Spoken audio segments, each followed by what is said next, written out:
Praise the Lord, hallelujah. प्यारे भाई बहनों, 7 मिनट के सीक्रेट में आपका स्वागत है।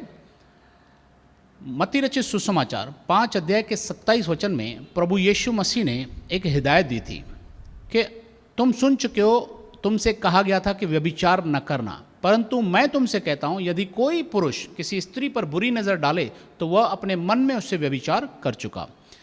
दोस्तों, क्यों प्रभु ने ये खतरनाक हिदायत दी? क्योंकि बाइबल को अगर आप ध्यान से देखें तो बाइबल कंटिन्यूसली हमें आत्मिक और शारीरिक व्यभिचार से हमें सावधान करती है। वार्निंग के ऊपर वार्निंग है, क्योंकि ये व्यभिचार जो है वो हमें परमेश्वर से दूर कर देगा और हमें बहुत खतरनाक पोजीशन में डाल सकता है। और मैं आपको बताऊं, नीति वचन जो राजा सुलेमान ने लिखे हैं उसमें 5 अध्याय के 3, 4, 5 में लिखा हुआ है, पराई स्त्री के होठों से मधु टपकता है, उसकी बातें तेल से भी अधिक चिकनी लगती हैं। देखिए, व्यभिचार के खतरे के बारे में मैं आपको आगाह कर रहा हूँ। व्यभिचार का खतरा होता कैसे है? क्योंकि प्रभु यीशु कहते हैं कि व्यभिचार न करना और व्यभिचार करने वाले की स्वर्गीय राज्य में कोई मीरास न होगी। तो ये व्यभिचार स्टार्ट कहाँ से होता है? पहले बुरी नज़र जाती है, फिर अगर बातचीत होती है, तो इन चीज़ों से हमें सावधान रहना है।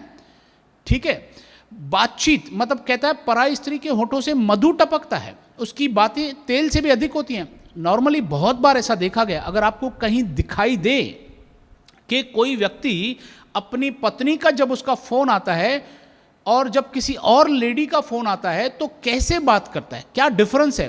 किसी और स्त्री का अगर फ़ोन आता है तो वो कितना अच्छे से रिस्पॉन्ड करता है, हाँ जी हेलो, क्या बोलता है। लेकिन अगर किसी को अपनी पत्नी का फ़ोन आता है और वो गुस्से में बताए, क्या बात है, बोलो जल्दी बोलो, बोला ना क्यों फ़ोन किया है, ठीक है रखता हूँ मैं, बहुत बिजी हूँ मैं, तो ये जो प्रॉब्लम है ये आपको आगे तकलीफ देने वाली दिखाई देगी। मतलब दाल में कुछ काला है या तो दाल ही काली है। Praise the Lord.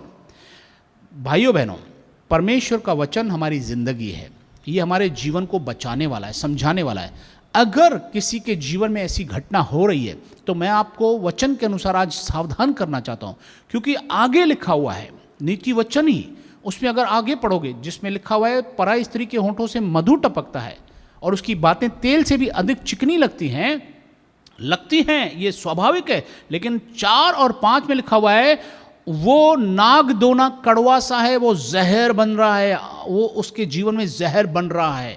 और लिखा है वो उसके पांव अधोलोक की तरफ जा रहे हैं, मतलब सीधा सीधा नरक का रास्ता है।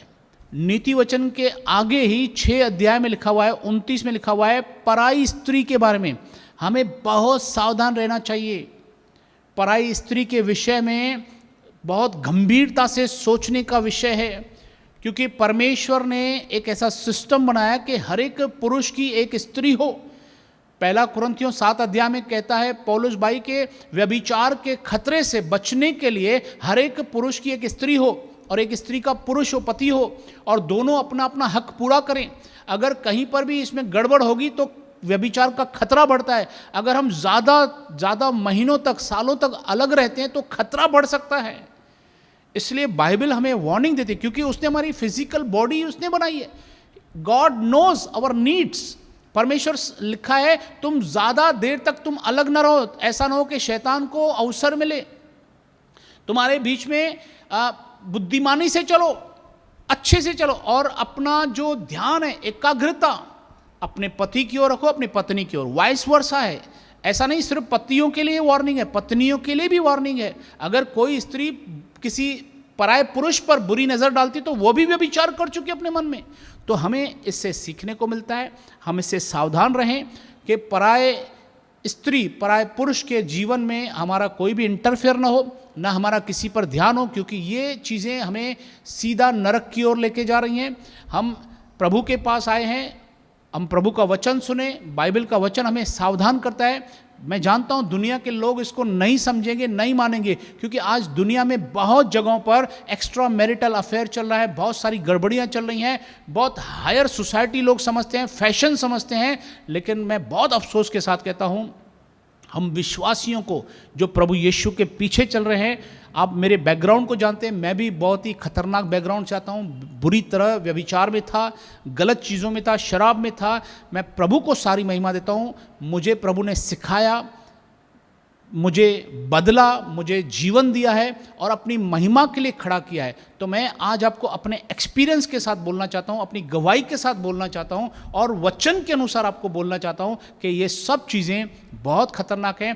पहला कुरिन्थियों 6:18 और 19 में लिखा हुआ है, अन्य जितने सारे पाप हैं वो मनुष्य अपने शरीर के बाहर करता है, परंतु व्यभिचार करने वाला अपने ही शरीर के विरोध में पाप करता है। और लिखा है पहला कुरिन्थियों 3:16 में, क्या तुम नहीं जानते कि ये शरीर पवित्र आत्मा का मंदिर है, जो कोई इसे नाश करेगा, मतलब गलत चीज़ें इसके जीवन में लाएगा, तो परमेश्वर का सिस्टम, मतलब परमेश्वर उसे नाश करेगा। तो हमें बहुत सावधान रहना चाहिए, इन बातों से हम सीखें और स्पेशली पराई स्त्री से हम दूर रहें, किसी भी कॉन्टेक्स्ट से दूर रहें, परीक्षा में न गिरें। अगर ऐसी कोई एक संभावना भी दिखती है, एक शक भी पड़ता है कुछ गड़बड़ है, तो आप वहाँ से भागिए, नहीं तो हवा के जैसे फंस जाओगे। अगर हमें लगता है कि मैं परीक्षा में गिर सकता हूँ या गिर सकती हूँ, वहाँ रुकना नहीं है, वो फ़ोन काट दीजिए। अगर आपको कोई फ़ोन आ रहा है वो फ़ोन काट दीजिए। अगर कोई ऐसी चीज़ आपको परेशान कर रही है, वहाँ से दूर भागिए।